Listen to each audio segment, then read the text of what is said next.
NCERT pattern पर आधारित class 10 science में आपका स्वागत है। इस वीडियो में हम आपको यह बताने जा रहे हैं कि मूलक क्या होते हैं, व्हाट इज द रेडिकल। तो मूलक जो होते हैं परमाणु या परमाणुओं का ऐसे समूह होते हैं जिसके ऊपर एक या एक से अधिक धन या ऋण आवेश होता है, उसे हम क्या कहते हैं, मूलक कहते हैं। मूलकों को दो भागों में बांटा गया है, अम्लीय मूलक और क्षारीय मूलक। अम्लीय मूलक ऐसे परमाणु या परमाणुओं का समूह होते हैं जिनके ऊपर एक या अधिक ऋण आवेश होता है। अम्लीय मूलक का निर्माण जो होता है अधातु परमाणुओं से होता है। अम्लीय मूलक का निर्माण जो होता है अधातु परमाणुओं से होता है। क्षारीय मूलक क्या होता है, तो परमाणु या परमाणुओं का वह समूह जिसके ऊपर एक या एक से अधिक धन आवेश होता है, उसे हम क्या कहते हैं, क्षारीय या भास्मिक या बेसिक रेडिकल बोलते हैं। तो हम लोग यहाँ पर मूलक का परिभाषा दिए हैं और यहाँ पर एग्जाम्पल भी लिखेंगे मूलकों का, कुछ आप लोग को याद करेंगे ताकि आप लोग को 10th क्लास से लेकर 9, 10th, 11, 12 सभी कक्षाओं में काम आएगा। क्योंकि रासायनिक सूत्र बनाने में मूलकों का ज्ञान होना अधिक है। साल्ट क्या होते हैं, अम्ल क्या होते हैं, सब हम लोग इससे बना सकते हैं। तो हम लोग ले रहे हैं क्या, मूलक क्या होता है, मूलक मूलक मूलक जिसे हम बोलते हैं रेडिकल। क्या बोलते हैं, रेडिकल्स। तो मूलक क्या होते हैं, परमाणु या परमाणुओं का वह समूह, परमाणु या परमाणुओं का वह समूह, परमाणुओं का वह समूह जिसके ऊपर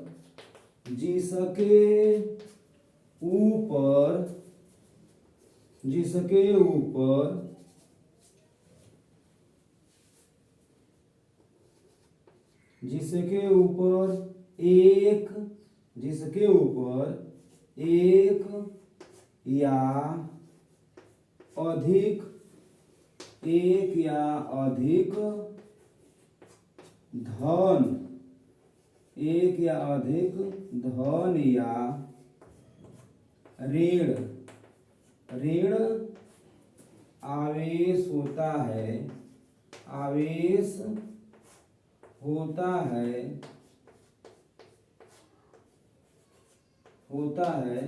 मूलक कहलाते हैं। मूलक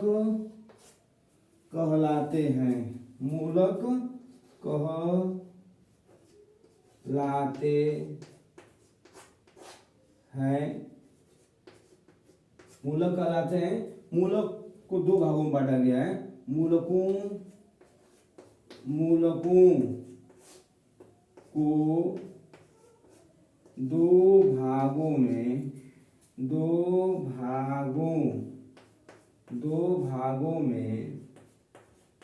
बांटा गया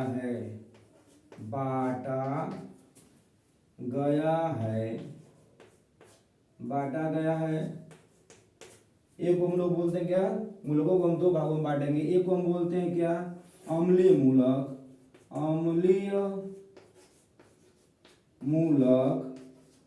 मूलक, और दूसरे को हम बोलते हैं अम्लीय मूलक, इसे हम बोलते हैं एसिडिक रेडिकल्स।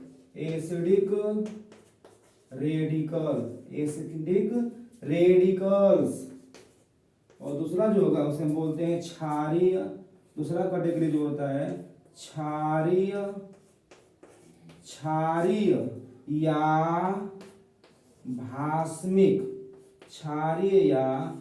भास्मिक, इसे हम बोलते हैं भास्मिक मूलक। इसे हम बोलते हैं भास्मिक मूलक। इसे हम बोलते हैं बेसिक रेडिकल। क्या बोलते हैं, बेसिक रेडिकल्स। अब हम यहाँ पर अम्लीय मूलक और क्षारीय मूलक का डेफिनेशन बोल दिए हैं। अब हम यहाँ पर बस आपको दिखाएंगे कि अम्लीय मूलक कौन कौन से होते हैं, और उनको याद कर लेने से हमारा 10th, 9, 10th, 11, 12 सभी कक्षाओं में काम आएगा।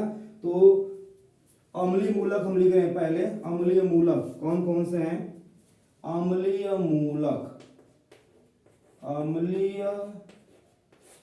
मूलक, अम्लीय मूलक यानी एसिडिक रेडिकल, एसिडिक रेडिकल्स है ना, इसमें हम लोग ले रहे हैं एसीटेट CH3COO-, इसे हम बोलते हैं एसीटेट अम्लीय मूलक। फिर है CO3 पे -2, इसे बोलते हैं हम लोग कार्बोनेट अम्लीय मूलक। यस पे डबल माइनस, इसे हम बोलते हैं सल्फाइड अम्लीय मूलक। इसी प्रकार से SO3, इसे हम बोलते हैं सल्फाइड अम्लीय मूलक, सल्फाइट है, सल्फाइट। इसी प्रकार से Cl के power minus chloride ion, Br के power minus bromide ion, F के माइनस चार्ज क्लोराइड, I के पावर माइनस आयोडाइड, NO3 पर माइनस चार्ज, जिसे हम नाइट्रेट बोलते हैं, नाइट्रेट अम्लीय मूलक है ये। फिर NO2, इसे हम बोलते हैं नाइट्राइट अम्लीय मूलक। C2O4, इसे हम बोलते हैं ऑक्जिलेट अम्लीय मूलक। इसके बाद हमारा है SO4 पे -2, इसे हम बोलते हैं सल्फेट अम्लीय मूलक, सल्फेट। इसके बाद है PO4 पे -3, इसे हम बोलते हैं फास्फेट अम्लीय मूलक। BO3, हम माइनस को प्रसारित करके भी लिख सकते हैं या उड़ान करके भी लिख सकते हैं। तो BO3 पे -3, इसे हम बोलते हैं बोरेट अम्लीय मूलक। यहाँ पर हम लिखे अम्लीय मूलकों का नाम acetate, carbonate, sulphide, chloride, bromide, fluoride, iodide, nitrate, nitride, oxalate, sulphate, phosphate, borate, ये सब क्या है, अम्लीय मूलक है। अगर हमें इन अम्लीय मूलकों का नाम याद रहेगा, सूत्र याद रहेगा, तो अम्लीय मूलकों के ऊपर जितना रेडियस होता है उतना हाइड्रोजन परमाणु हम लोग ऐड कर देंगे इसके साथ, तो उतने अम्लों का भी हमको ज्ञान हो जाएगा, उतने अम्लों का भी ज्ञान हो जाएगा। जैसे हम दिखा रहे हैं अभी अम्ल कैसे बनेगा, अभी हम दिखा रहे हैं यहाँ पे अम्ल कैसे बनेगा, अभी हम बता रहे हैं।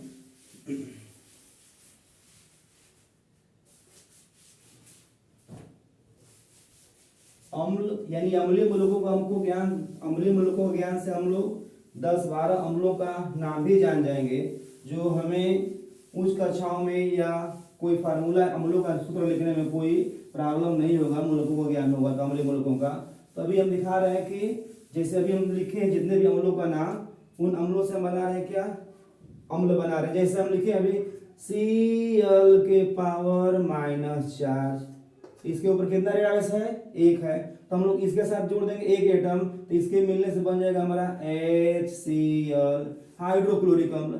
अभी हम लिखे हैं NO3 के पावर -4, एक माइनस आवे से एक एटम जोड़ देंगे हाइड्रोजन का, तो बन जाएगा HNO3, जिसे हम बोलते हैं नाइट्रिक अम्ल। अभी हम लिखे हैं SO4 के पावर होता है -2, तो इसके साथ हम जोड़ देंगे 2 हाइड्रोजन एटम, तो H2SO4, इसे हम बोलते हैं सल्फ्यूरिक अम्ल। इसी प्रकार से हम लोग मान लीजिए C2O4 पे -2 होता है, इसके साथ जोड़ देंगे हम लोग 2 हाइड्रोजन, तो बन जाएगा H2C2O4, इसे हम बोलते हैं ऑक्जेलिक अम्ल। इसी प्रकार CH3COO के पावर -4, एक एटम जोड़ेंगे, इसे दाहिने तरफ जोड़ते हैं, इसमें एटम जो है हाइड्रोजन का दाहिने तरफ जोड़ेंगे, तो बनेगा CH3COOH, एस्टिक अम्ल, जिसे हम सीरक अम्ल बोलते हैं। इसी प्रकार से PO4 पे -3 होता है, 3 जोड़ देंगे H एटम, तो बन जाएगा H3PO4, इसका नाम है क्या, फास्फोरिक अम्ल, क्या ना। यानी हमें जितने अम्लीय मूलकों का नाम याद है, सूत्र याद कर लेंगे, बैलेंस याद कर लेंगे, तो हम उतने अम्लों का नाम तो ज्ञान हो जाएगा, लेकिन 10-12 अम्ल हम लोग याद कर लेंगे। अब हम जा रहे हैं क्षारीय मूलकों में। क्षारीय मूलक यहाँ पर जो भी हम एग्जाम्पल लिखे हैं अम्लीय मूलकों का वो सब अधातुओं के परमाणु हैं, अधातुओं के परमाणु ग्रुप में आए हैं, चाहे परमाणु आयन के रूप में आए हैं। बहु परमाणु आयन के रूप में आए हैं, इसे हम बोलते हैं बहु परमाणु का आयन, और जबकि हम इसे बोलते हैं क्या, परमाणु आयन। तो अब हम जा रहे हैं क्षारीय मूलक। क्षारीय मूलक का कुछ हम एग्जाम्पल लिख दे रहे हैं, आपको याद करना होगा, और याद करेंगे तो क्षारीय मूलक और अम्लीय मूलकों से क्या बनता है, साल्ट। तो आप कम से कम 200-250 साल्टों का ज्ञान आपको हो जाएगा। 200-250 साल्टों का ज्ञान होना कम बात नहीं है। तो देखिए हम बनाने जा रहे हैं क्षारीय मूलक। क्या बनाने जा रहे हैं, क्षारीय मूलक। क्षारीय मूलक। क्षारीय मूलक हम बोलते हैं बेसिक रेडिकल। क्या बोलते हैं, बेसिक रेडिकल्स। क्या बोलते हैं, बेसिक रेडिकल्स।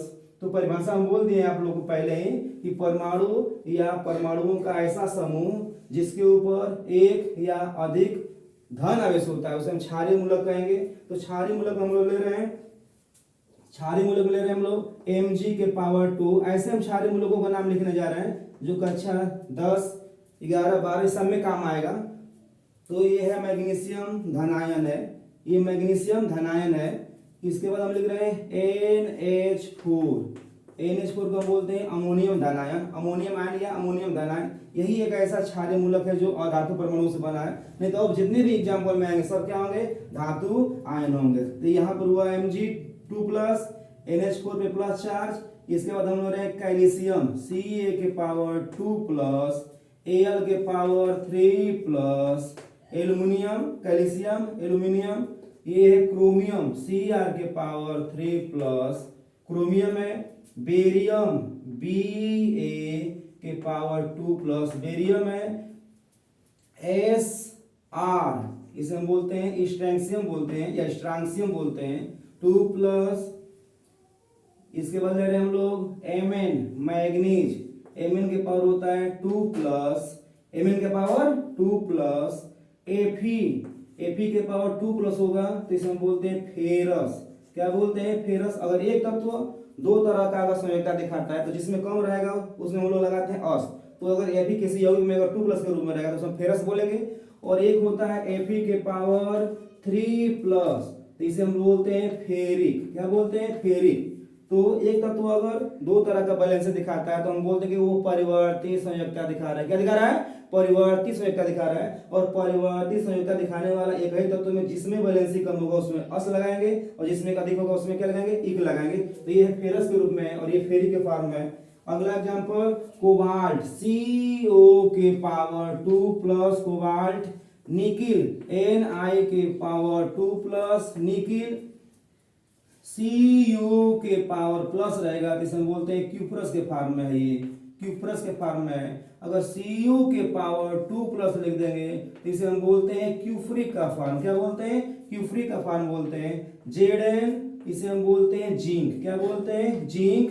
इसके बाद हम चल रहे हैं जिंक के बाद ले रहे हैं सिल्वर, Ag के पावर प्लस, सिल्वर है। Pb के पावर कितना होता है 2+, ये लेड है। बिस्मथ, Bi के पावर होता है 3+, बिस्मथ। एंटीमनी Asb के पावर होता है 3+, एंटीमनी। इसके बाद हम ले रहे हैं आर्सेनिक, As के पावर 3+, एंटीमनी। तो यहाँ पर हम लिखे क्या, जितने भी फार्मूला लिखे हैं सब क्या है, भास्मिक मूलक है, क्षारीय मूलक है। और भी बहुत से हैं मूलक जो हम लोग देखेंगे उच्च लेखन उच्च कक्षाओं में पढ़ाया जाएगा। लेकिन यहाँ पर 10th में इतने मूलकों का ज्ञान होना, जैसे भी कुछ बाकी है जो जैसे मान लीजिए Sn के पावर 2+, तो इसे हम बोलते हैं स्टाइनस बोलते हैं। क्या बोलते हैं, स्टाइनस बोलते हैं। उसी प्रकार से अगर Sn के पावर 4+ रहेगा, क्या रहेगा जी 4+, तो इसे स्टैनिक बोलते हैं, स्टैनिक। उसी प्रकार से Hg के पावर 2+ रहेगा तो इसे हम बोलते हैं मर्क्यूरिक। क्या बोलते हैं, मर्क्यूरिक। अगर वही Hg के पावर 2+ और यहाँ पर हम लोग लिखते हैं 2, इसे हम बोलते हैं मर्क्यूरस। क्या बोलते हैं, मर्क्यूरस। ETC और से बहुत से एग्जाम्पल हैं, बहुत से उदाहरण हैं, छोड़ दे रहे हैं मतलब। और क्षारीय मूलक बहुत से हैं तो हम यहाँ पर नहीं रहने देते हैं। अब हमको ये ध्यान देना है कि हम लोग क्षारीय मूलक और अम्लीय मूलक को जब संयोग करते हैं तो साल्ट बनता है। क्या बनता है? तो साल्ट क्या होते हैं, हमको यहाँ से ही परिभाषा क्लियर हो जाएगा कि साल्ट ऐसे यौगिक होते हैं जिनका निर्माण जो होता है अम्लीय मूलक और क्षारीय मूलक के संयोग से होता है। जैसे हमको लिखना है अमोनियम कार्बोनेट, एक एग्जाम्पल ले रहे हैं अमोनियम कार्बोनेट,